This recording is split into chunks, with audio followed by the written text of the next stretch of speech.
안녕하세요. 보라튜브 낭만잡설가입니다. 오늘은 좋은 변호사 고르는 방법에 대해서 말씀드리도록 하겠습니다.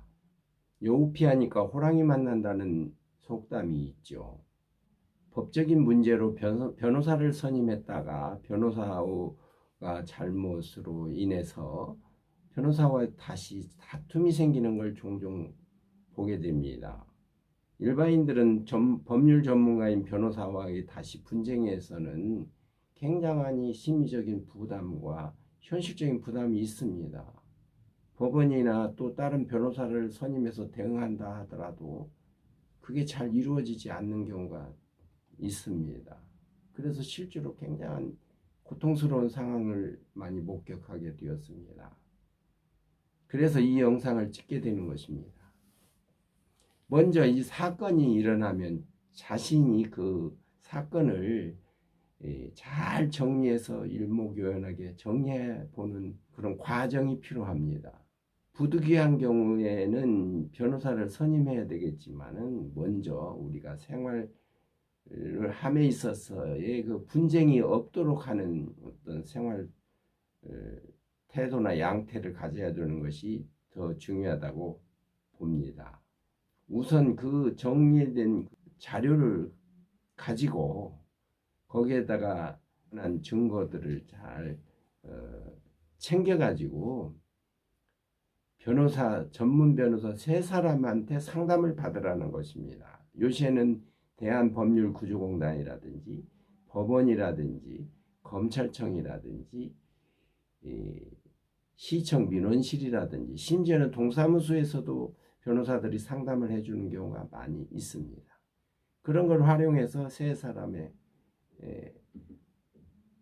변호사를 상담을 통해 가지고 상담을 해보면 자기가 정리된 그러한 자료를 정리하면서 마음속에 머릿속에 정리된 것에다가 상담을 받으면 그게 정리가 잘 됩니다. 또 변호사가 크로스 체크도 돼요. 또 어떤 변호사를 선임해야 될 건가 하는 그런 것들이 정리가 됩니다. 한 사람을 하게 되면 변호사들도 다 전문 분야가 다르고 입장이 다르기 때문에 그걸 정확한 판단을 받을 수 없는 그런 부분들이 있어요. 그래서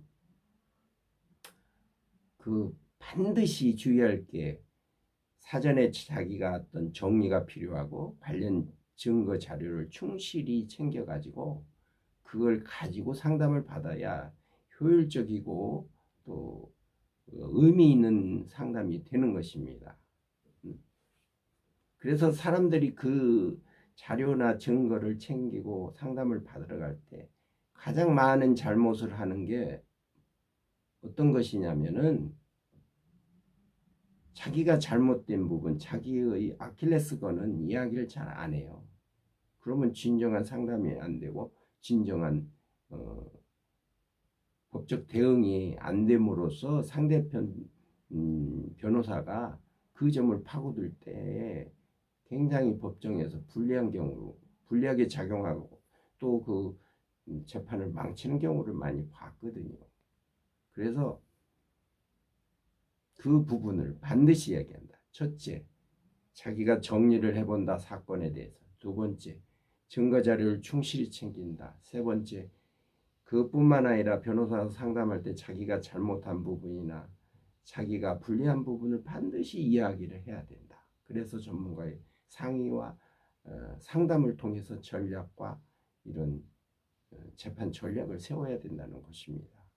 그래서 지피지기 아닙니까? 상대를 알고 나를 알아야 이길 수 있다는 게 손자병법에도 나와 있지 않습니까? 그리고 또 유념할 게 또 하나 있습니다. 보통 사람들은 변호사만 선임하면 변호사가 다 알아서 해줄 줄 알아요. 천만의 말씀이에요. 아주 이건 잘못된 생각이고 이것이 가장 재판이나 어떤 이런 데에서 이기느냐 못 이기느냐의 결정타가 되는 것이에요. 그래서 재판은 첫째 제 생각은 본인이 하는 것이다.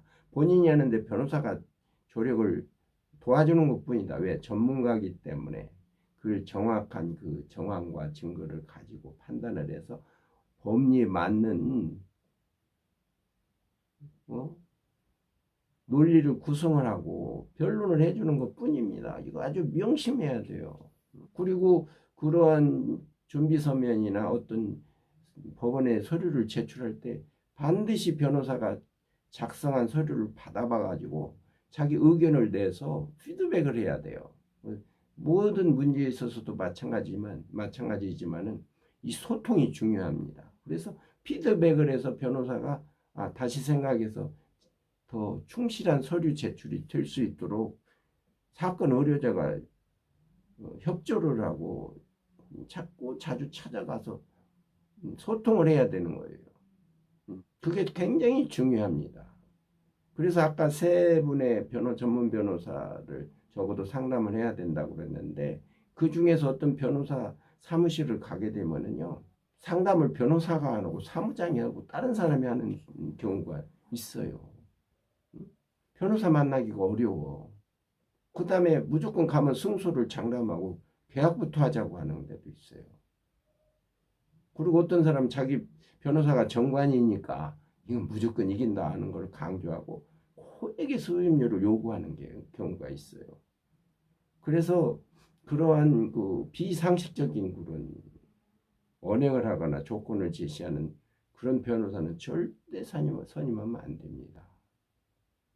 변호사가 나하고 대화가 할 수 있고 언제든 상담도 할 수 있고 바쁘지만도 약속도 할 수도 있고 뭐 늦은 시간에도 할 수도 있고 뭐 여러 가지 변호사가 상담을 해줘야 되고 그 사건에 대해서 잘 알아서 법리적인 판단을 해줘야 되는 변호사인데도 그렇게 안 된다. 그런 때는 절대 선임하면 안 됩니다. 그래서 변호사 선임하는 요점은 3사람 이상을 해보면 알 수 있습니다.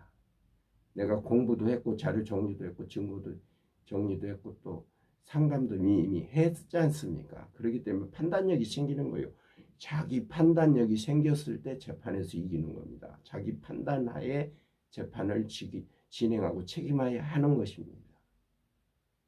그래서 제가 모두에 말씀드렸지만 더 중요한 것은 이렇게 분쟁의 소지를 일으키지 않는 생활 자세가 중요한 겁니다. 예를 들면은 어떤 요새 이자율이 뭐 3에서 5% 주면 많이 주는데 뭐 10% 준다, 20% 준다, 30% 준다. 그것도 아는 지인이 나고 친절한 사람이 투자를 권유해요. 그런데 그냥 묻지 말고 투자한다고요. 우리가 시장에 가서 작은 물건을 고르더라도 전부 확인하고 닦고 인터넷에서 주문하더라도 뭐 리뷰라든지 그 댓글을 보고 또 그거 확인하고 그다음에 에스코를 해서 여기 우리가 물건이 오면 확인해서 오케이 하면 돈이 나가고 이런 절차인데 이런 중요한 사건에 대해서 너무 소홀하게 한다는 거예요. 그러면 절대 안 됩니다. 제가 처음에 말씀드린 대로 충실한 자료 정리, 사건 정리를 해봐라. 그 다음에 그 인터넷이나 이런 데 검색을 통해서 그런 사례들을 잘 확인을 하라. 그 다음에 3사람 이상의 전문 변호사를 상담을 통해서 해라. 그 다음에 충실한 증거 자료를 준비를 해라. 그 다음에 이 재판은 자기 책임하여 하는 거기 때문에 변호사가 어떤 서류를 썼을 때 잘 피드백을 받아서 거기에 대해서 어떤 의견을 제시하고 제출토록 해라.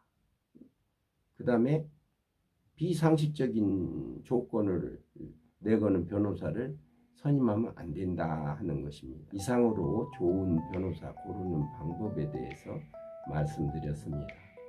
시청자 여러분들은 어떻게 생각하십니까?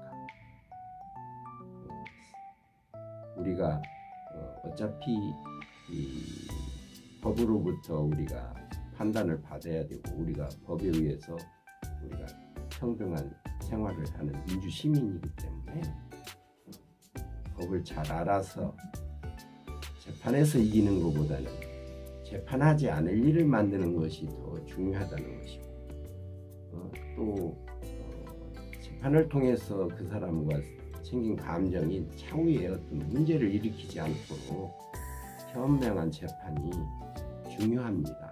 그걸 위해서는 좋은 변호사를 골라야 되는 것입니다. 이상으로 좋은 변호사 고르는 방법에 대해서 말씀드렸습니다. 시청해 주셔서 감사합니다.